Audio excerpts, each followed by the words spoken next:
Okay, everybody. Happy Tuesday. We got everybody rolled in here. If I can get somebody to star 2 to raise your hand, just to make sure everybody can hear me.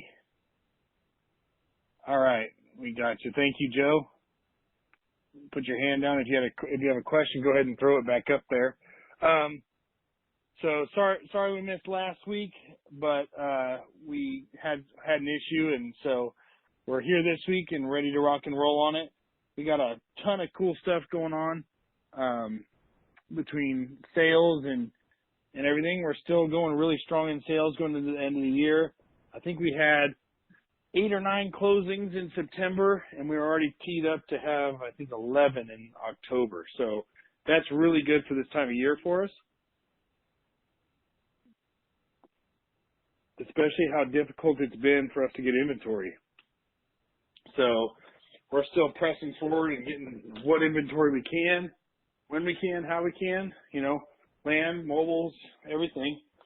So we are moving forward and doing very well on all fronts. So let's get started here. Star 2 to raise your hand, and we'll get rolling with everybody. And we'll start off with Brandon. How you doing, Brandon? Mike, how are you, sir? Good, man. Good. What's going on in your world? Okay. So I've been going through a lot of lack of sleep last couple of days because I ended up picking up 2 deals, but they're kind of outside of my wheelhouse. I know that they're deals, but I'm trying to go a different direction with them and hold on to them, and I kind of need some advice on this. Sounds good. What do we got? I'm picking up houses in this one neighborhood. It's a historical district for about $100,000, and I can put around 40-ish into them, and they're worth like $250. I picked up 2 of them right now under that. I'm purchasing one this week, and then I just grabbed another one, and I'm closing on it in 2 to 3 weeks from now. I'm just hoping title comes back clean, which it should. The neighborhood it's going through a phasing of getting better and better. They're actually really nice It's a really nice neighborhood, and they have this green line that's going and getting connected to this $200 million development. They've got a whole they've got this own voluntary association in this community with a whole mission statement and everything else. And they got started in '93. They turned it into a historical district. And what's happening is their mission statement actually says that they're there to increase the property values in that neighborhood by volunteering and picking up stuff. And they raise about $120,000 a year that they're reinvesting a little nonprofit organization strictly in this community. And I'm picking up houses in this area. And after I found that, their next goal is actually to turn into what's called an arboretum or something of that nature. I've never heard of these words before. Apparently, it's turning it into some kind of garden theme park type thing, and they're going through a certification to do it.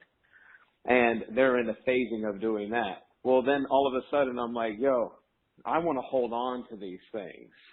And I'm thinking about buying a few of them in that neighborhood, but I'm not used to those type of price tags because typically the problem is that you could rent them out for only $1,400 to $1,500, $1,600 or something like that in that nature.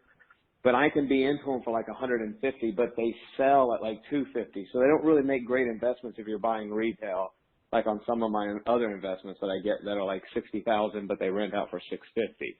And that's typically I'll typically be into those for $40,000. They're worth $70, and I can rent them out for $600, $700. So I'm getting a 2% rule.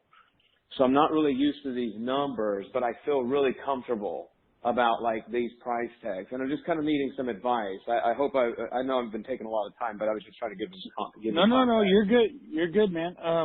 We got time. We got time. So your plan is to probably rent them out after you get them? My loan, because my interest rates on them with my private lenders, I've got one at 9% interest only, and I've got another one at a 12% interest only, and he balloons in a year. Oh, no, he's at 11%. I'm sorry, 11% interest only, and I balloon in a year. And I called him up and I said, bro, I made the decision. I'm keeping on. I was going to flip it, And I called my lender and I said, I'm keeping it longer. I'm just letting you know now. And he's actually cool. He's like, okay, we'll do like a refinance type thing at that time. So he's A-okay. Okay. But if I rented it out, I think I may have to come out of pocket. Like because of the taxes on one of them is like $250 a month. Yeah. So for me, you know, and I don't think this is like a golden rule, but for me, it's never an investment if you got to come out of pocket, right? I don't come out of pocket on anything.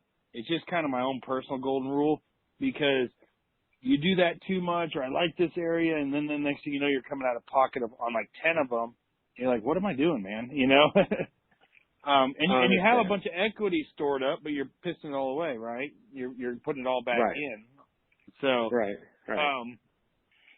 If you're going to keep those, I think you've got to get, you got to get them to a bank loan as soon as possible. That was my goal. It's really just to purchase it right now, stabilize it and at least buys me time. Yeah, to go to the bank and do what you need to do. Right. You know, the other thing is, it's just something to think about. I know they're in a cool area. Like I love historic areas. You know, both my offices are actually in a historical area. So I love the historical areas. I love being around them. I personally don't own any rentals in them because I've watched gentrified areas and historical areas. The taxes just get so out of control, you'll never keep up. So my question to you is, if you did an investment with the same amount of money in a different part of town, would you make more money? The answer is absolutely. But they would be like, but I'm getting extraordinary like numbers in some of those pockets. I think that it would be a lower investment, but I would almost argue that they're equal in party. That yes, it's a lower like return, but there's also maybe a higher security, which almost weighs itself out. Where I invest and I can get a higher return, but I also have less security. Where my condensers get stolen, I'm getting phone calls over the crappiest shit, like things like that. So I'm trying to weigh it in that direction. Okay. So is there a middle ground there? Because I'm with you. I'm not gonna invest in places where I gotta constantly be chaining down my air conditioners and stuff like that. But is there a middle ground? Because that's kind of where Mitch and I have gone. You know, something in me tells me you could find a much better ROI with the same amount of money and not have those on the books. Because what happens is, cash flow wise, when you get bigger and you start going to the banks and everything, they're going to look at your cash flow and say, well, this cash flow on these is not good. They're actually hurting you on your lending. Okay. Yes. All right. I've also just kind of throwing it out there. I've stabilized my personal. I've got a bunch of free and clear properties. I've got about 8 free and clear properties, and I have no consumer debts. All my personal debts are paid for. Like the only debt that I carry is like the flips and the I like temporary financing. I only got a few long-term notes actually. So I feel like I might even be personally more financially stable. I think that they'll still be good investments, but I think it is that middle ground actually, and I think it's turning into a really nice neighborhood. But I think I'm buying into those houses before they actually turn into really expensive homes, like $300,000, $400,000 houses. It's a speculation, but I think they'll go in that direction. Well, and maybe sell them at that point and get it into a larger apartment complex or something.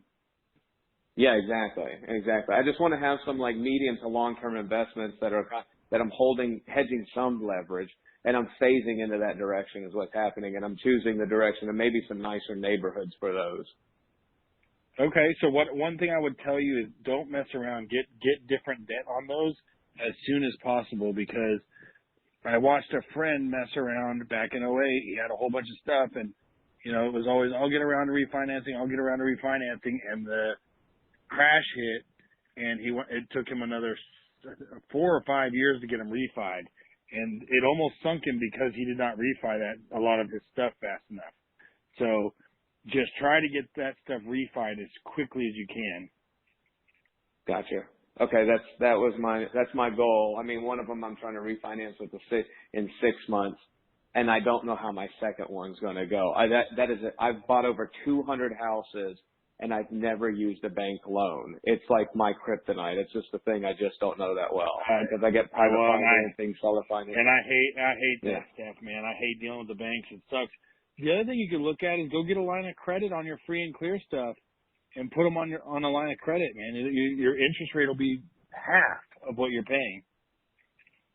That's a pretty good idea as well. Yeah, I mean, I know I'm going to have to figure something. Well, the problem is with like the bank stuff is like they'll ask what your asset is, and like some houses, sometimes I'll have 10 houses, sometimes I'll have 4. Like I'm always like, I sell some, I keep some, like everything changes all the time, and like I don't know how to answer and those that's questions. the hardest like, thing to get the bank. That's the hardest thing to get the bank to understand is, you know, our business is ever changing. You know, they'll call me up and be like, well, last month you had 400 notes, and this month you only have 372. What's going on? Is everything okay?